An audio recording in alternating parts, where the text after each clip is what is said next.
ग्रामीण भागामध्ये असलेला निर्जे येथील आरोग्य केंद्र आणि या कल्याण ग्रामीण भागात बघायला गेला तर ग्रामीण भाग प्रचंड मोठ्या प्रमाणात आहे। मलंगगड येथील 36 गावं असतील,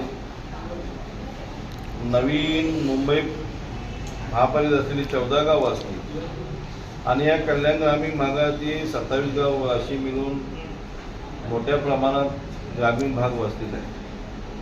आणि मग शेती करणारा वर्ग असल्यामुळे साप, विंचू, कधी कधी अपघात हे होत असतात आणि मग तिथे शेतकऱ्यांना तिथे नागरिकांना ही अशी दुर्घटना झाल्यानंतर कल्याणमध्ये रुक्मिणीबाई हॉस्पिटल असेल, डोंबिवलीमध्ये शास्त्रीनगर हॉस्पिटल असेल, नाही तर मग इथे उपचार न झालं तर मग ठाण्यामध्ये असलेला सिव्हिल हॉस्पिटल असेल।